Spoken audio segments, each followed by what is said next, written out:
Welcome to the world of Rowan astrology. I'm David Charles Rowan, and you join us on this Rowan style introduction to the Dynamics of Astrology, a course that was recorded in 2023 for you to follow and enjoy and gain a lot more insight into the nature and breadth of what is possible from astrology. Over this series, we'll explore not just the signs, planets, houses, and aspects and their meanings, but also why each thing means what it means. And why does the symbol of this look like that? And what is it about that shape that carries this particular meaning? And you'll learn how to read the language of astrology as easy as if you were reading text from a book. And this course places astrology in a broader context of history, both history of the world and Western philosophy, and the history of astrology itself, and the evolving consciousness of mankind. We take a broad sweep through associated fields such as psychology, mythology, spiritual perspectives, paganism, sacred geometry, numerology, and a little bit of neuroscience and psychobiology. The purpose of this introduction course is to provide you with a foundation upon which to build your astrological knowledge and expertise, so you're able to continue with self-study or stay here with me for the deepest exploration of astrology, astrobiography. And before we begin exploring this goldmine of astrology, please remember to like and subscribe. This channel would be nothing without your kindness and support, so please feel free to return and explore the growing content, and of course, your comments are always welcome. Thank you.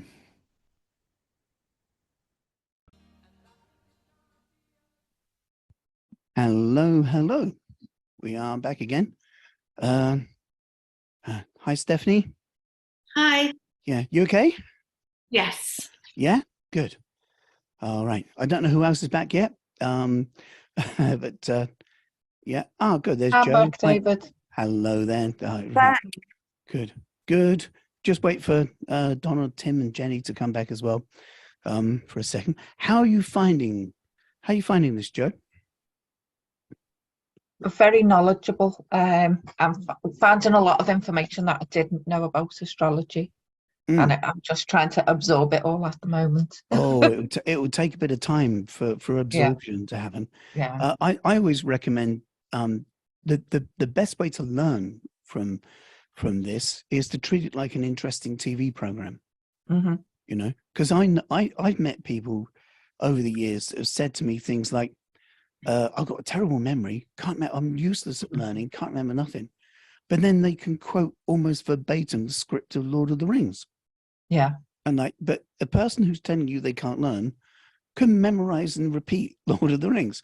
And I kind of noticed that there's a sort of a different attitude people have to information that's in a TV thing or a film than if they're studying or learning.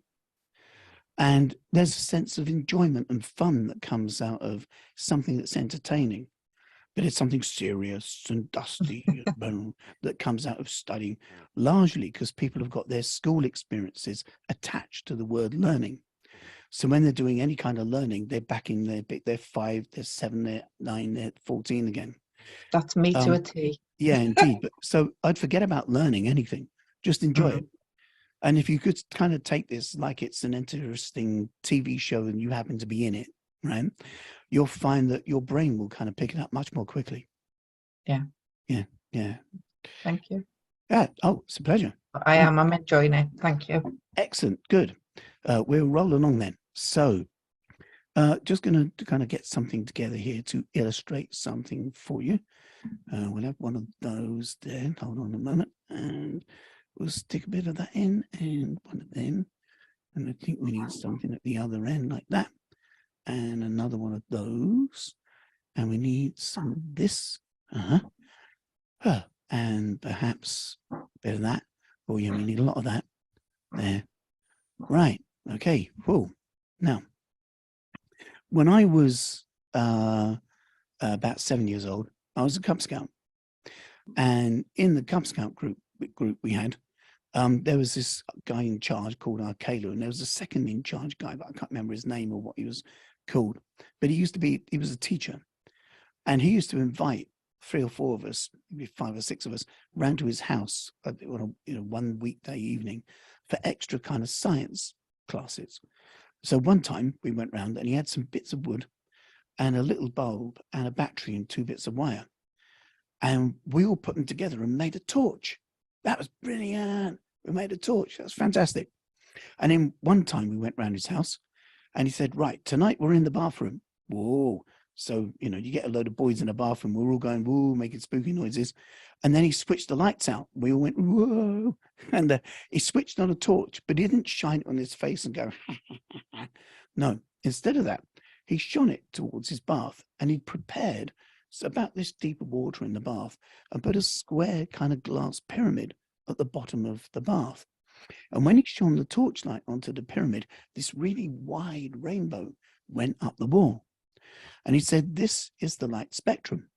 And he pointed out the colors in the light spectrum and said, it takes every color of the rainbow to make light, just like it takes every color of a person to make a world. And that went right in my head. It takes every color of person to make a world. I was very highly suggestible when I was young. Another thing he did was he got a beaker and he filled it with piping hot water and put some stuff in it that I wasn't really paying attention to at the time. And he put a pencil across the top and wound a bit of kind of cotton thread around it and let the cotton thread kind of go down into the beaker of water that, unbeknown to me, had stuff called soda crystals in it. And after a while, as the water began to evaporate, soda crystals began to appear around the thread, and it made a crystal. That was really cool. All of us making crystals that week with parents saying, where's my soda crystals? Yeah. Anyway, now, why is he showing me this in an astrology class? Well, what you have here is a representation of a primordial soup and a crystallizing process, So you can think of the crystallizing process as being synonymous with Saturn and the symbol Capricorn, or the sign Capricorn. So in your personal astrological birth chart, wherever you find Saturn, that's where things seem to be crystallized, rock solid, immovable, and factual, a thing of reality. Not really, but they seem it. But they are, right? Immovable things that we are stuck with, but it seems like that. Now, there's another thing. You could think of this primordial soup, which also has a dissolving kind of property to it, is synonymous with the symbol of Neptune and the sign Pisces. So wherever you find Neptune or Pisces, those areas of birth charts seem to be formless, intangible, ethereal, hard to kind of grasp, So if someone's got Neptune in the second house of finances, that's the kind of person that's not sure where their money is. They're in the high street, they've got £50 in their purse. They get to the end of the high street, they've only got £20, but no bags. And they don't know where it went. It just evaporates. It slips through their fingers like strange mist. Whereas if someone's got Saturn or Capricorn in their second house, they know they haven't got enough. That's it. Have you got enough? No. I know I haven't got. Well, you might get more. No one. This is it. This 50p is all there ever will be. And that's the reality of what it's like if you've got Saturn or Capricorn in your second house. Alternatively, if you've got Saturn or Capricorn in your third house, this is the word that I mean. That's the word that I mean. If you've got Neptune or Pisces in your third house, I don't know what I said. I can't remember.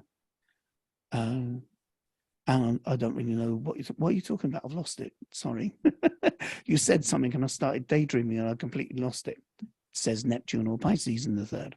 Totally different relationship with cognition between these two things, right? Now, if we think, hold on a minute, we're carrying too much baggage, too much baggage, man. Lighten up, let go, release some things from your world. Well, then you need Uranus, the light bringer. Or in other words, Lucifer. Did you know that Lucifer is the light bringer? What a wonderful deity. Would you like light coming to your life? Yeah, the Christians didn't like that. They don't want this illumination stuff. Let's say it's bad. Okay. Anyway, Uranus. Uranus says there's too much stuff. Get rid of some of this stuff. So we just need to lighten the load a little bit. So wherever you find Uranus in a birth chart, we're inclined to want to kind of do things differently, to be radical, to get rid of excess baggage and walk light, you know? Yes. So this kind of beaker process helps you to understand the dynamical processes of a couple of these planets. So that later on, when we're talking about Saturn, when we're talking about Neptune, we're talking about Uranus, you've already got a bit of a kind of an imagery that you can kind of, maybe attach to them. So, like I said, we're going to look at astrology through the lenses of logos, but also mythos. Right? And they both have their value. Just imagine that there's somebody, a relative or a friend that has a child, a young child, and that young child has suddenly been struck by an unknown disease. And it seems to be causing the child to deteriorate rapidly. Their eyesight's going, they're beginning to go deaf. It's like their whole nervous system's breaking down. And there's no one knows what it is, and no one understands it, and everyone's in a panic. Right? And it's reached national news, and still no surgeon, no doctor in the world has ever seen anything like it before. They don't know what it is. It's not a virus. They can't find it. The child's dying. What is it? And then all of a sudden, it's announced on Twitter that the chairman of GlaxoSmithKline is about to make an announcement about something to do with this child's rapidly declining situation. And so there's a news conference, and the chairman of GlaxoSmithKline says, "Last night I had a dream. And in my dream, an angel whispered the formula to me. And I woke up this morning and I could remember everything the angel said. So I've made the formula in our laboratories. We haven't tested it on animals. We haven't tested it on people. But with your permission, we'll give it to the child right now." Would you give a child that was desperately ill a formula from a drugs company with something that had not been tested on anyone at all, not verified by anyone at all, and the formula of what was made up is something that the chairman of the company says was whispered to him in a dream by an angel? Would you give that child the formula without, would you or not? That's his last chance, maybe. Sorry? If he doesn't have a lot of other chances, it's worth a try, I suppose. It's worth a try. Okay, for one person, it's worth a try. Would anyone else kind of I don't think, know whether I would. I just Yeah. use my intuition. Depends on the context and what the other options and things. well, yeah, okay. Yes. One of the options being give someone an untested, untried drug because someone had something whispered in a dream.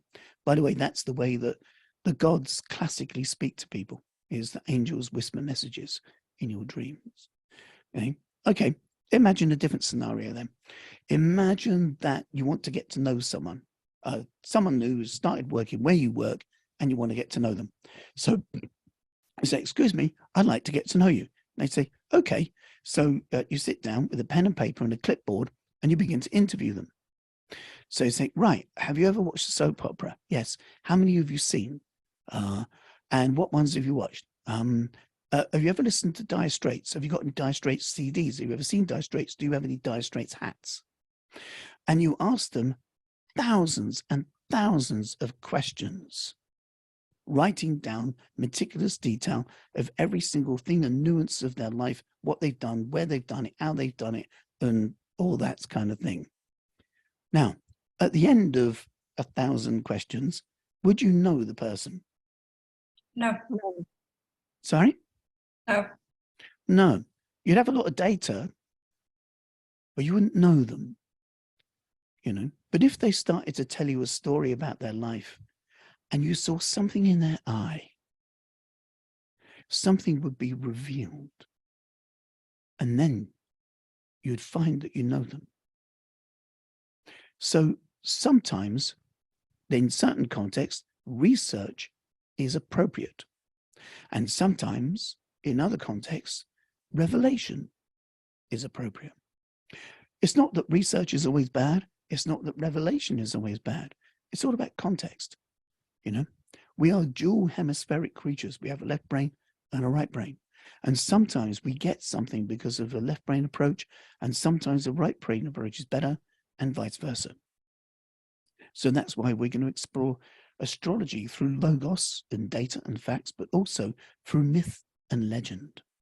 For example, I sent out a thing about fate and free will. I'm assuming everyone's looked at it.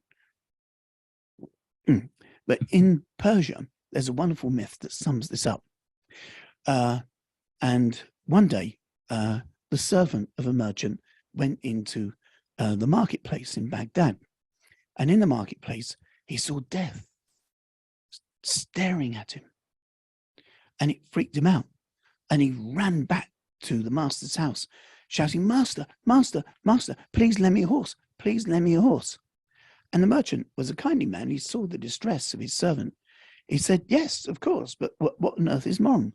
He said, "I went into the marketplace this morning and I saw death standing in the crowd. And he gave me such a strange and terrifying look that I'm now in fear of my life.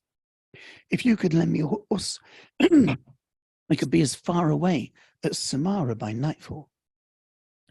And the merchant was a kindly man, so he lent his servant his finest horse and sent him on his way. But he was also curious. And that afternoon, he too went down into the market square.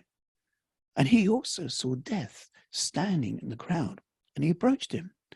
He said, "Excuse me, why this morning did you give my servant a strange and terrifying look?" And Death said it wasn't a look of terror or strangeness. It was a look of surprise. "I was astounded to see a man this morning in Baghdad when I have an appointment with him tonight in Samara."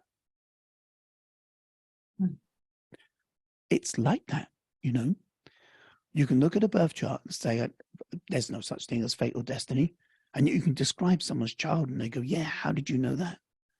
You know, I was talking to a rugby player once and he thumped the table so loud the cups jumped on it. He said, "You can't possibly know how I felt about my mother." I said, "Was it right?" He said, "Yeah, it was right." But you can't know that. You know, I described someone's father once, complex and detailed. And he said, "No way." She said, "What you're saying about my dad's right, but I don't get how you can get that from rocks in space." She said, "This is like psychotherapy." I said, "I know it's like psychotherapy, but instead of the client telling the therapist about their background, the therapist is telling the client about their background and actually tidying up the articulation of it." And that's kind of what it's like a little bit. There's a wonderful legend that's something that you all heard of Hercules, I'm sure. Yes. Yeah. Right. Are you aware that originally his name was Heracles? No. But it comes from his mum was the goddess Hera, and Heracles was the son of the goddess Hera, and he was going to aspire to become a child of the gods. But before that, she wanted him to kind of be able to manage being a god well. So she designed 12 tasks or labors, each of which he had to accomplish and complete perfectly before he could go on to take up his mantle as being a god. Conveniently, there are 12 labors, and they all seem to correlate with different signs of the zodiac. Isn't that interesting? Anyway, the 8th labor of Hercules is synonymous with the 8th sign of the zodiac, Scorpio. And in the 8th labor of Hercules, he has to find and seek and destroy the Hydra. Hydra, excuse me a second.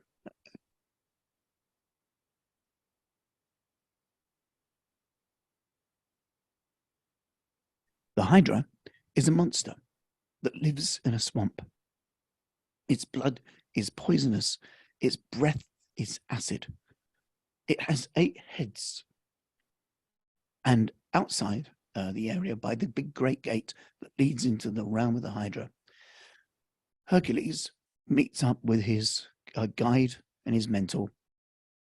And Hercules is wearing nothing but a loincloth. And he's given a club in one hand and a sword in the other. And he's told to remember, we rise by kneeling, we conquer by surrendering, and we gain by giving up.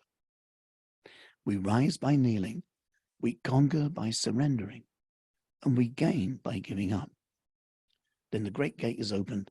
He goes into the land of the Hydra, and following the stench that's coming on the wind, all too soon he reaches the swamp in which the Hydra lives. He goes to the edge of the water and looks. All of a sudden, the monster looms up before him, heads swirling, instinctively cut one off with one of the swords. 3 more go in its place instantly.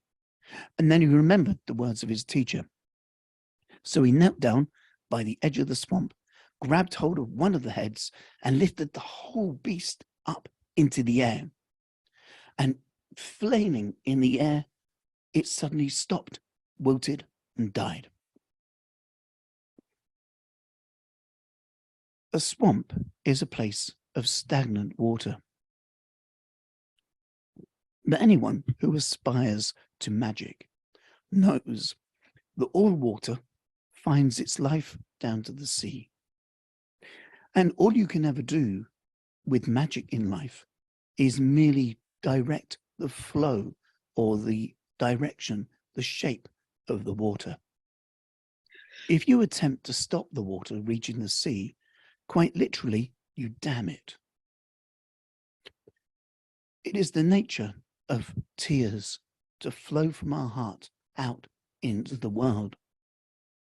If we attempt to stop that from happening, we dam it. And you turn your heart into a swamp full of monsters. What Hercules did was he grabbed hold of the monster that lived in the water and got its life source and its energy from the water.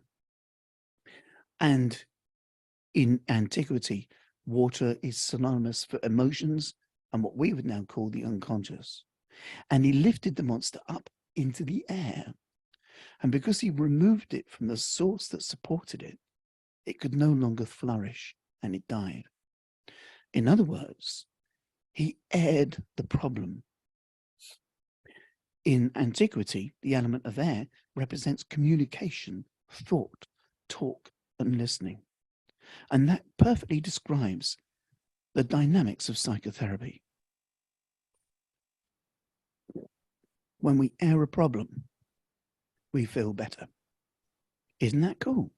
2,000 years. They knew what they were doing. They didn't have the lensing that we have now, but still the same kind of articulation. Fantastic. What do you think of that? Pretty good. Yeah? Hmm. There's another one I found has helped my life to be better in a very personal way over the last few years. And it's the myth of Eris. Eris and the golden apple. Eris, E-R-I-S, is synonymous with strife and discord. And there was going to be a party on Mount Olympus, and all the gods and goddesses were invited to the party. Everyone except Eris. I mean, you wouldn't want to invite strife and discord to a party, right? But obviously, Eris didn't like this, because by definition, he's strife and discord, and there's going to be a party, and he's not invited.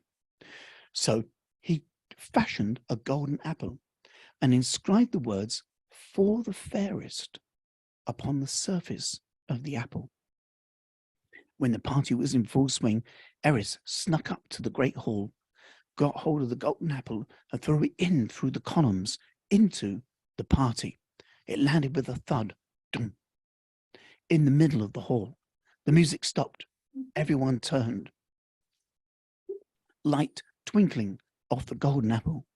Zeus walked over, picked it up, read out the declaration for the fairest. The only problem was there were 3 goddesses on Mount Olympus at the time.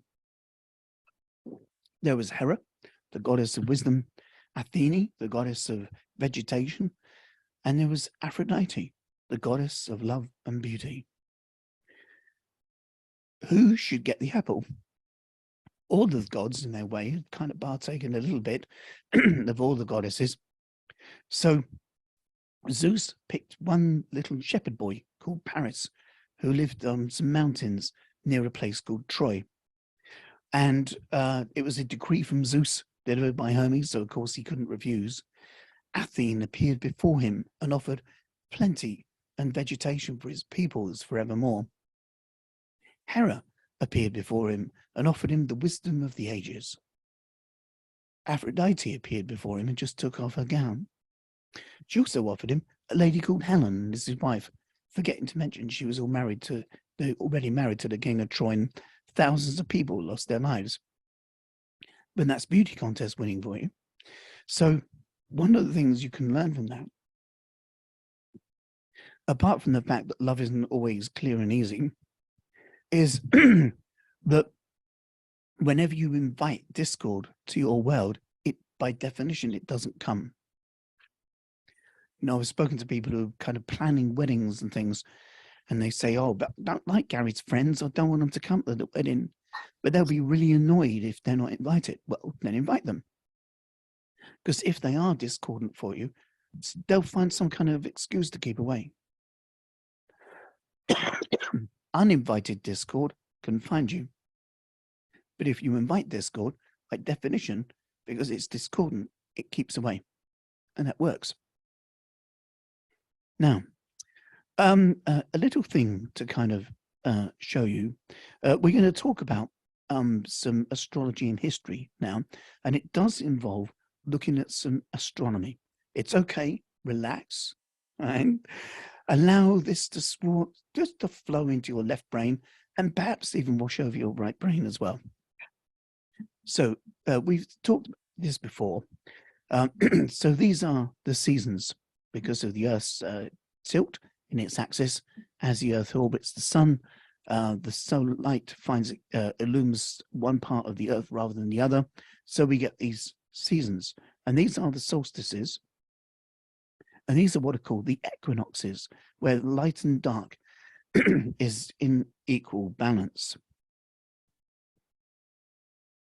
This is that same kind of idea, but where you're looking at the axis of the Earth rotating.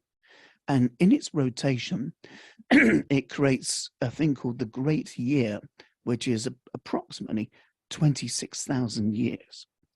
Here's another way of illustrating it here. But I'm going to show you a video of this so you can see it. Okay. So we're just going to make sure that everyone, can you all put your microphones on mute for a moment so that the sound doesn't interrupt. You'll get a clearer sound. That's it. We'll all put our microphones back on again in a minute. So I have to stop the share for a second and then play this short video, and then we'll come back and have a little kind of chat about it in a minute. Okay, so let me know what you think of this.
What did you think of that?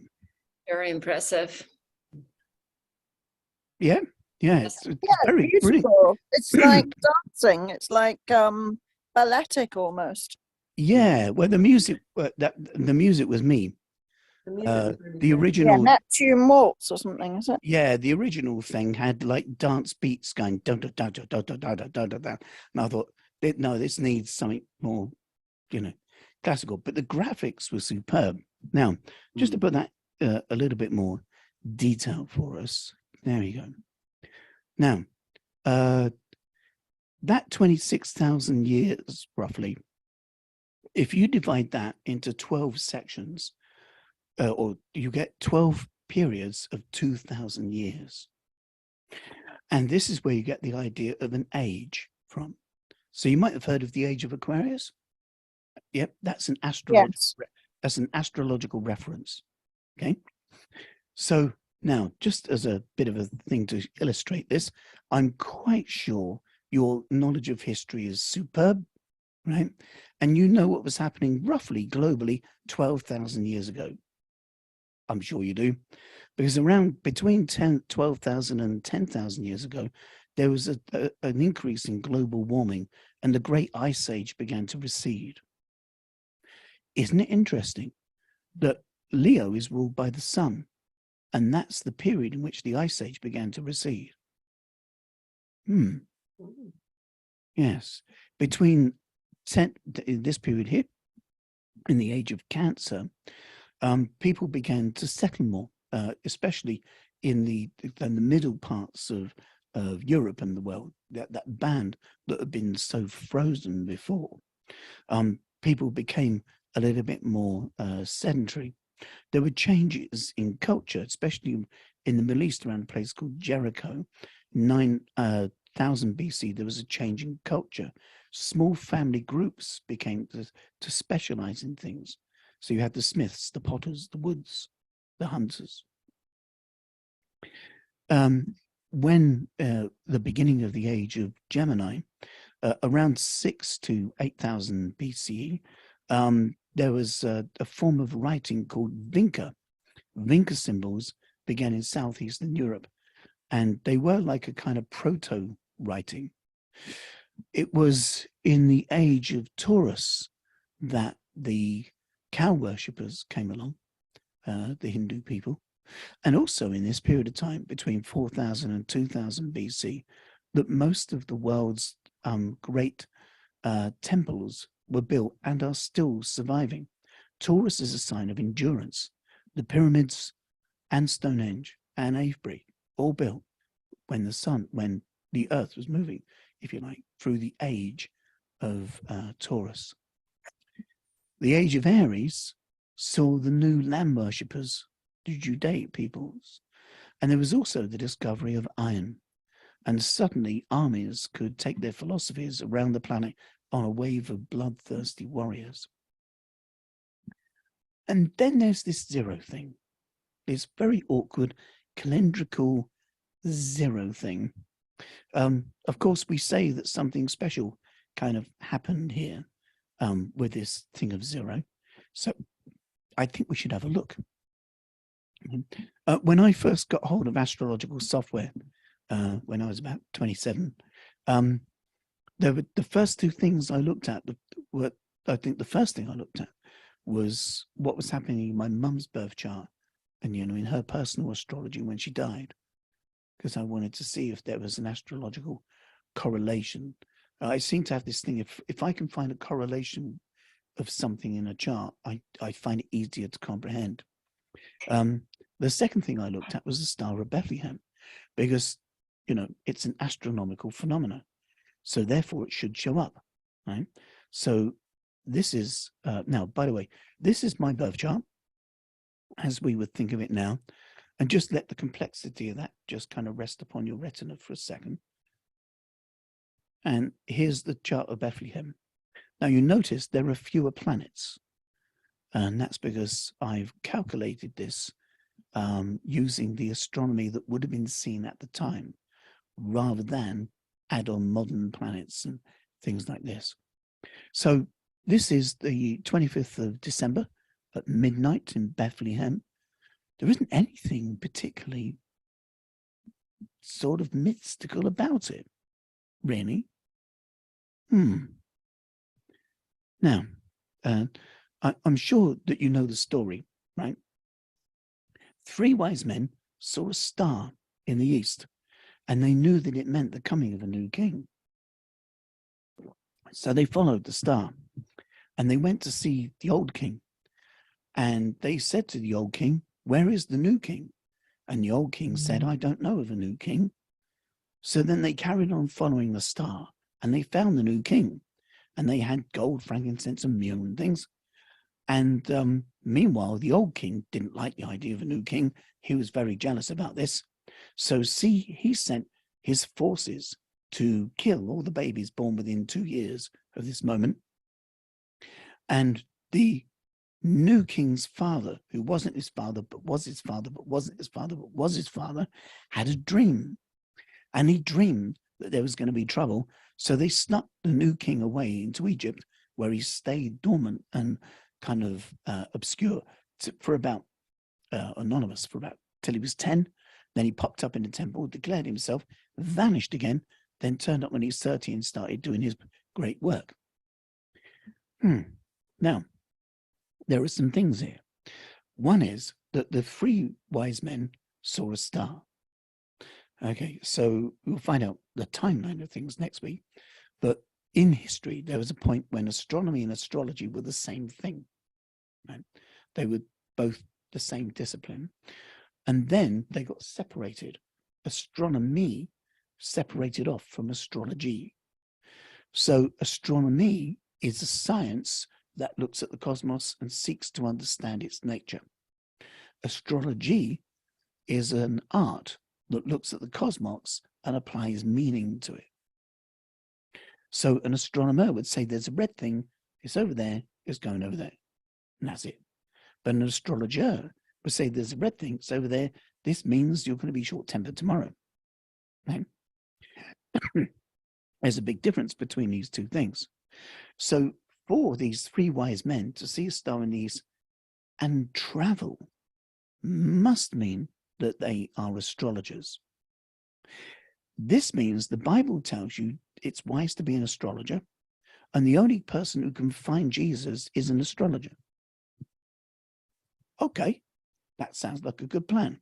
But I find if you do say that to Christian people, they will kind of go purple with steam coming out of their eyebrows, right? They don't like it. If you deconstruct the Star of Bethlehem story and kind of point it out, like, for example, Herod died, according to Roman record, Herod died in 4 BC. And to travel across the desert that quickly on a camel would be incredible, you know? So 3 wise men see a star and they travel across the Gobi Desert on a camel faster than you can do it in a helicopter. And they see a man who's been dead 4 years and say, "Hey, where's the new king?" It doesn't work, man. It does not work. However, there is an astronomical phenomena that I need to introduce you to. If we observe the planet Mars in the sky over a period of 2 years, we see that it slows down, stops, goes back, and then returns to its original path. Why does Mars move like that? In reality, Mars doesn't actually slow down or stop or go back. The movement in the sky we see is just an illusion called apparent retrograde motion. It happens because Mars orbits the Sun at different distances and speeds than Earth does. If we look at the solar system, planets that are closer to the Sun orbit faster. As you know, Earth orbits the Sun every 365 days. Mars, on the other hand, completes one orbit of the Sun in 687 days, almost twice as long. That means every 2 years Earth catches and passes Mars. If we look at Mars and Earth's orbital movements from Earth's perspective, we can see clearly that when Earth catches and passes Mars, Mars's path looks like a loop.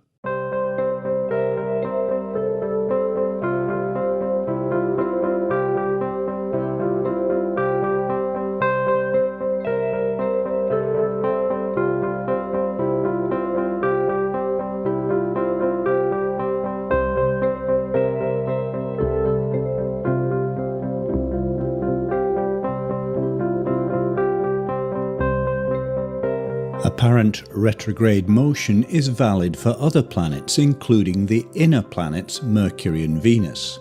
However, Mercury and Venus always pass Earth during daytime, so their apparent retrograde motions are difficult to observe. A retrograde isn't really a retrograde at all. Yeah, it is. A retrograde means apparent backward motion. Apparent backward motion, not backward motion, but apparent backward motion. Nothing goes backwards. It just seems to. Because another easy way to think of it is if you're driving down a motorway and you undertake someone on the inside, as you go past the person who's in the middle lane, they look like they're going backwards in relationship to you. They're not actually going backwards, they just seem it. Okay, so now I mentioned that in a world before telescopes, you can only see with the naked eye Mercury, Venus, you can see the moon, obviously. You can see Mars, you can see Jupiter, you can see Saturn. So Saturn and Jupiter were the outer planets. These guys were the heavyweights. And in the precession of the equinoxes, of course, 2,000 years ago is the beginning of the age of Pisces. And you remember those old rulerships where planets ruled 2 signs each? So Jupiter was the ruler of Sagittarius and Pisces. So at the beginning of the age of Pisces, if the ruler of Pisces is in Pisces, that is highly significant. And that is exactly what took place in 7 BC. This is the 27th of May, 7 BC, and here's Jupiter, the planet of the new age, in Pisces, conjunct Saturn, the most furthest of the outer planets. This would have been highly significant to someone who was understood astrology in that period of time. And also these two things would have seemed like a bright light hovering above the horizon at the beginning of the day. And you could follow that because it would literally be a star in the east. And because of the retrograde motion, they came together again in September, on the 13th of September. Here they are again on the 13th of September. So this means you could plot a sense of direction over time, because you couldn't just, phone up a travel agent and get a ticket and go off places. You had to travel. You needed a boat. You had to hit people on the head. You needed the special biscuits with maggots in. You had to do a lot of preparation to travel. And this gives you time to be able to do that. And then the third time that it comes together was in November. Now, I'm not suggesting that this is the birth chart of Jesus Christ. I'm not suggesting that. I'm just letting you know that it's possibly an astronomical explanation for the story or the myth or the legend or the factual account, depending on how you see it, of the Star of Bethlehem. Okay, there was an astrologer called the Reverend Pamela Crane, and she used to use the astronomy of the Star of Bethlehem as a way of showing that the astrology has a purpose because it supports Christianity. But you could also go the other way around and say the Bible says the astrology is bona fide. If you need to find a dovetail between astrology and Christianity, this is kind of where the two can possibly find something to share. But let's go back to our times of the ages. Between 0 BC and 2000 CE, Common Era, in academia, BC is called BCE, before Common Era, and AD is called Common Era. In this 2,000-year period, Pisces, well, there's been a lot of confusion in the age of Pisces and a lot of wonderful music as well. We might champion people now with their music studios, but Beethoven was writing for like 240 instruments and he was deaf. Absolutely amazing, right? If you need more bass, you just add more cellos. And if you want more treble, you just add piccolos. Superb. the artistry of these people. In the age of Pisces, you needed maritime superiority. If you didn't control the sea, you didn't control anything. A lot of ideas literally floated about in the age of Pisces. There's been a lot of drugs, a lot of drink, a lot of alcohol, a lot of prohibition, gin alley, all sorts of things during the age of Pisces, and anesthesia and photography, all sorts of things.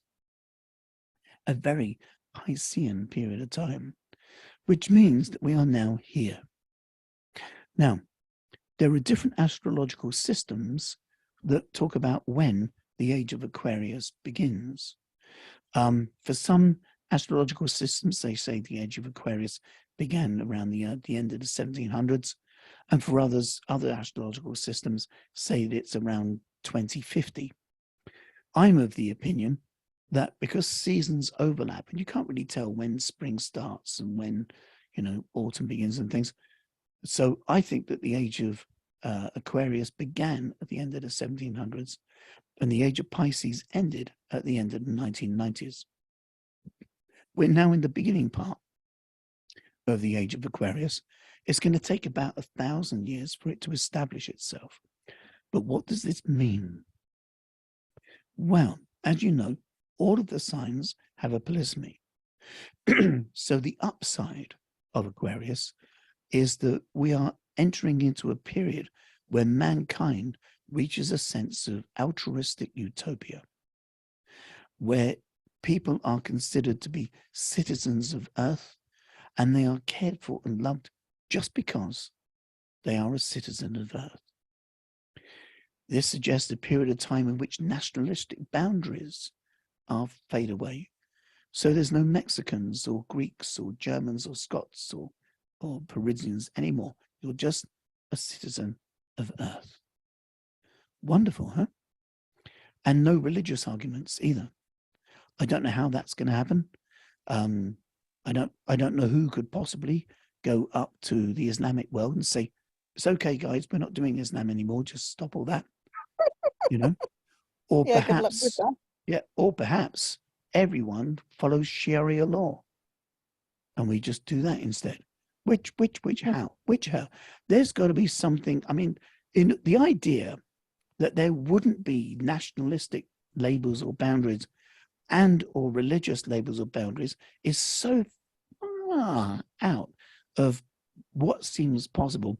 I can't imagine what on earth could happen that would shake humanity up enough for those kind of well-worn grooves to suddenly stop happening.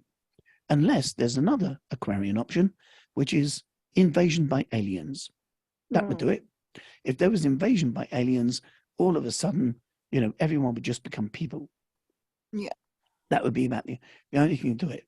Although the pandemic has given me another idea, and that is maybe the aliens aren't necessarily creatures from another planet.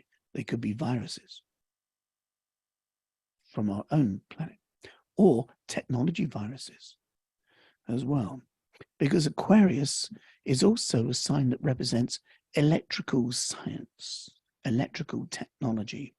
And it's also a symbol of madness. As in, I don't mean, good old British band, baggy trousers. I mean, it's a symbol of insanity, eccentricity. And you put those two things together and you get mad science. It takes science to make an atomic bomb. It takes wisdom to not bother. Science and wisdom are not the same thing, as I'm sure you know. And that's because academia is the art of knowing more and more and more about less and less and less. Right? So people who are into research labs are just focusing on what's in their microscope without necessarily thinking about the broader kind of ramifications of what they do. Because sometimes people want to know, I wonder what will happen if, and I wonder if it's possible too. And sometimes those kind of things can't be undone, So the worst case scenario over the next 2,000 years is that the planet turns into one big Auschwitz as a worst case scenario. And I'm of the opinion that what we do as individuals steers the direction of that. Which is why I've been telling people about this for 32 years, because it seems like a very important thing to consider. Because what follows the age of Aquarius is the age of Capricorn. Remember the beaker, right? This is the age of crystallization.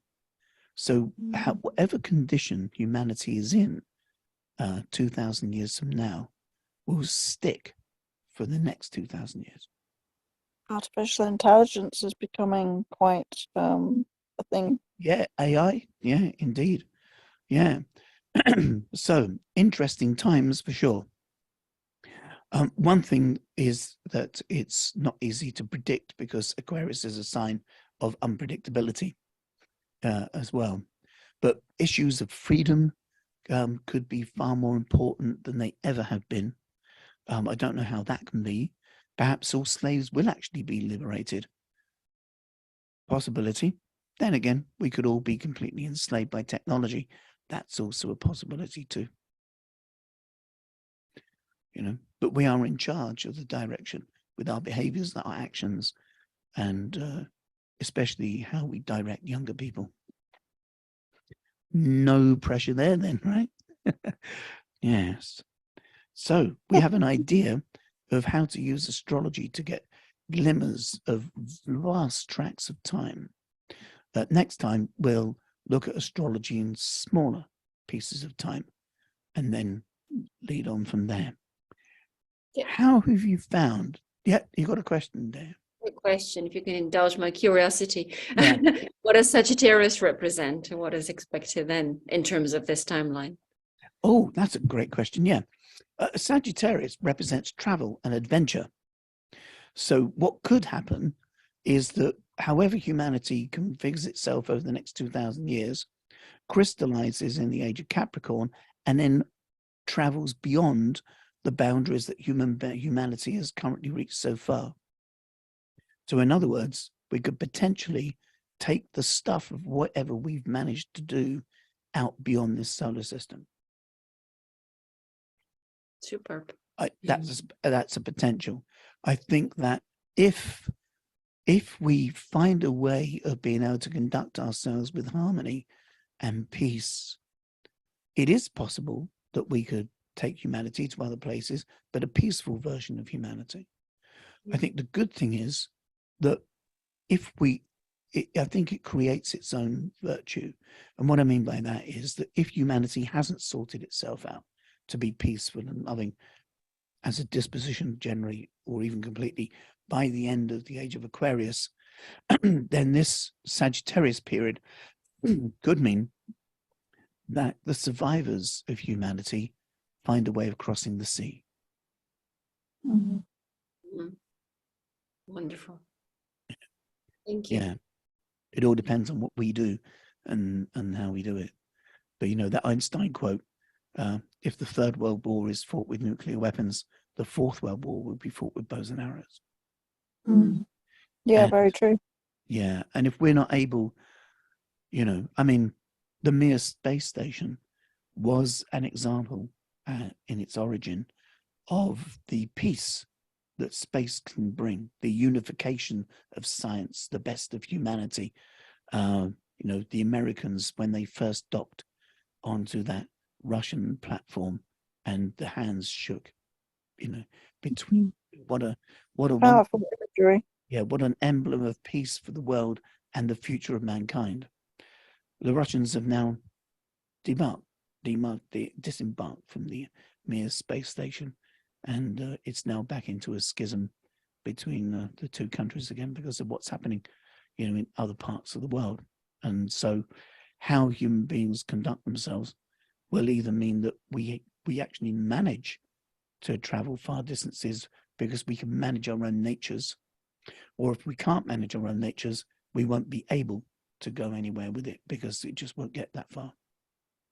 So in a sense, I think, thankfully, for if there are other life forms that have intelligence in other parts of the universe, and I wouldn't rule it out, but if there are, human beings won't be able to get to them to infect them with humanity, because I do think we're like a virus, until we've actually sorted ourselves out well enough.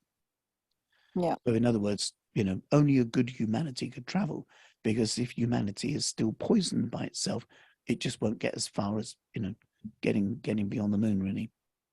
So it's okay in a way. Everyone else outside the solar system is safe by definition. But David, yeah. did you say something about Aquarius has something to do with freedoms? And I was thinking about the fact that they're really trying to clamp down on people protesting, not just in this country, but other countries. Yeah, that's an Aquarian thing, tyranny. But also there's, if you think of electronic money, digital currencies and things, the notion that if you're not plugged in, then you're outside. There are all kinds of science fiction things like cities in the future being encased in glass bubbles of oxygen. And if you're cast out, then you go into the world where there's no oxygen anymore. Like social a social bank, social sort of status, as to whether or not you can get your money or not, sort of thing. Kind of, yeah, but a way of control, a way of keeping law and order, a way of kind of, doing all sorts of things.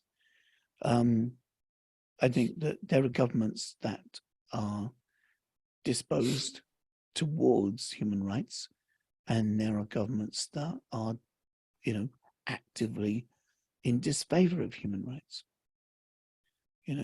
And those ones also have some kind of handle on technologies as well, and so their populations are, tightly controlled, and anyone who's outside of that, finds that their life isn't long. Even the idea of rights is quite new. That's an Aquarian thing. And if you consider that the age of Aquarius began in the 1770s, then of course that's also when William Wilberforce managed to encourage Parliament to make this island the first place on planet Earth where a person cannot be enslaved. That's a huge thing. In the history of humanity, slavery existed all the way through this. And now we're entering a place where people don't like that anymore. There are laws against it. There are always criminals. That's the nature of kind of needing laws. But for governments to legislate against slavery is a brand new phenomenon in the consciousness of humanity that hasn't existed before the age of Aquarius. That's something to think about, isn't it? Very much so. Yeah. How have you found this second part of this introduction to the dynamics of astrology? Oh, amazing. I love the second part, especially the last part. Ah, cool. And the drawing as well. I love that as well. Very. Yeah, there'll be more cartoon simplistic drawings as we go. I do apologize, by the way, for the cartoon simplistic drawings, but I am a simpleton, and that's how they come out. Especially if I'm trying to draw with a mouse, which isn't very good. Next time, we'll expand this journey further, and we're going to look at the solar system, our local bit of space, in more detail. And we're also going to look at history through the lens of astrology in a closer sense, along with looking at the history of Western thought as well, just so you've got a really clear idea of the timeline that we are currently stepping into in our investigations. Thank you so much for your time this time. We'll see you next week.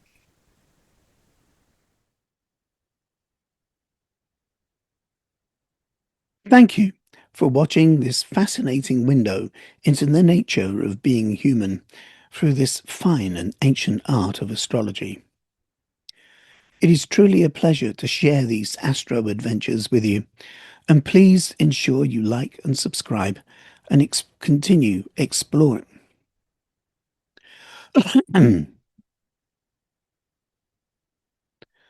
Auto Q05, take 4. Thank you for watching this fascinating window into the nature of being human through this fine and ancient art of astrology. It's truly a pleasure to share these astro adventures with you, and please ensure you like and subscribe and continue exploring the deepening wisdom and illumination that resides within the art of Rowan astrology. Until next time, I wish you peace and good health, and please take very good care of you. Bye bye.